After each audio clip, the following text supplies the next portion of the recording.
Janasena party పెట్టాను. మీరు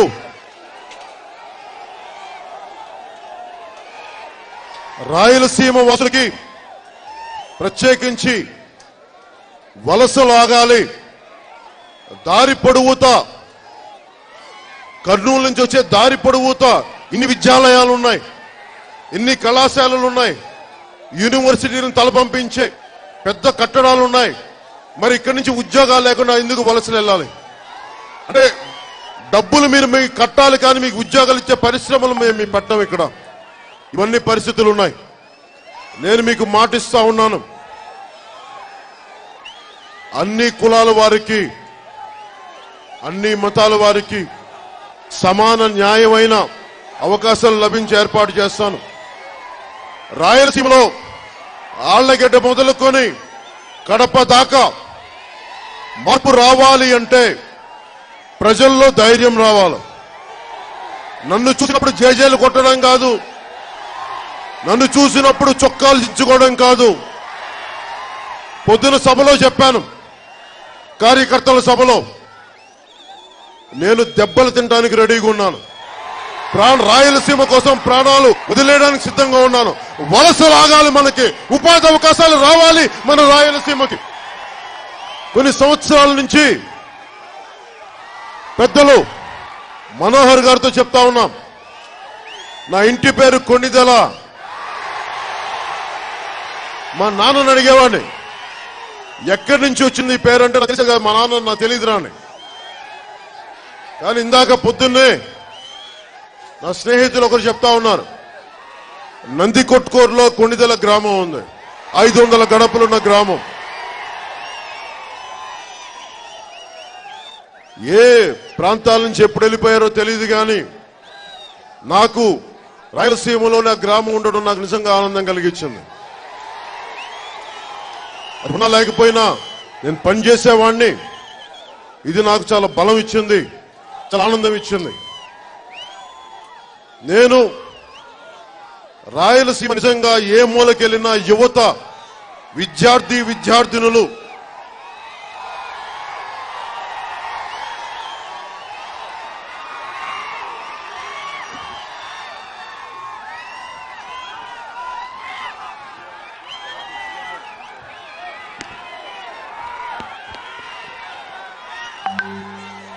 రాయలసీమకు సంబంధించి ముఖ్యంగా యువతలో చాలా బలమైన మార్పు కోరుకుంటా ఉన్నారు. అంటే రాయలసీమ ఎందుకు అభివృద్ధి చెందలేదంటే, అధికార పక్షం ప్రతిపక్షంలో ఎవరున్నా కానీ ఈ కుటుంబం అటు వెళ్ళిపోయి, ఆ కుటుంబం ఇటు వచ్చి, మళ్ళీ వీళ్ళు అటు వెళ్ళిపోయి రంగుల రాటంలా తయారైంది. 60-40 అంటారు, 60-40 రాజకీయం అని చెప్తారు. రాయలసీమ 60-40 రాజకీయం ఏంటని అడిగితే, కాంట్రాక్ట్ పనుల్లో 60% అధికార పక్షానికి అయితే 40% ప్రతిపక్షానికని. ఇలా చేసుకుంటూ వెళ్ళిపోతే ఏం జరిగింది, ఎవరు నష్టపోయారు? ఇలా కాంప్రమైజ్ అయిపోతే ఎవరు నష్టపోయారు? చదువులు కష్టపడి విద్యార్థులు చదివితే ఉద్యోగాలు లేక వలసలు వెళ్ళిపోవాలి, బెంగళూరుకు అటువైపోవాలి, హైదరాబాద్ పోవాలి. కొన్ని రైతులు ఏమైనా బాగున్నారా అంటే ఒక్క మన కర్నూలు జిల్లాలోనే దాదాపు ఈ ఒక రికార్డులోనే 269 రైతులు ఆత్మహత్యలు చేశారు పాలు తాగి. ఈ లిస్ట్ నేను ఈ రోజున జనసేన పార్టీ ద్వారా విడుదల చేస్తున్నాను మీడియాకి. దాదాపు ఈ రికార్డులోనే 269 రైతులు క్రిమి సంహారక మందు తాగి చనిపోయిన రికార్డు. ప్రభుత్వం లెక్కలెక్కి లేవు, ప్రభుత్వం గుర్తించట్లేదు, స్థానిక ఎమ్మెల్యేలు గుర్తించరు, వైసీపీ నాయకులు గుర్తించరు, తెలుగుదేశం పార్టీ నాయకులు గుర్తించరు. ఎవరు గుర్తిస్తారు దీన్ని? ఎవరు మాట్లాడాలి దీని గురించి? జనసేన మాట్లాడాలి. జనసేనకి గెలుస్తాం, ఓడిపోతామనే ఆట కాదు మనం చేసేది, పోరాటం చేస్తామనే బలమే మనకి గెలుపు. పోరాటం చేసేవాడికే గెలుపు ఉంటుంది, కానీ ఓటమిని విజయాన్ని లెక్కేసుకునే వాళ్ళకి మార్పు తీసుకురాలేరు. గెలవగలరేమో, కానీ మార్పు తీసుకురావాలంటే పోరాటం చేసేవాడే వాళ్ళు కావాలి. పోరాడితే పోయేదేమి లేదు, విధవ బానిస సంఖ్యలు తప్ప. ఈ బానిస సంఖ్యలు ఏమిటి? రాయలసీమ ఏ సంఖ్యలలో ఉంది? కుటుంబాల ఆధిపత్యంలో నలిగిపోతోంది రాయలసీమ, కుతకుతలాడిపోతోంది రాయలసీమ. అందుకే ఈ యువత అంతా బద్దలు కొట్టుకుందాం, సంఖ్యలని బద్దలు కొట్టుకొని వద్దాం.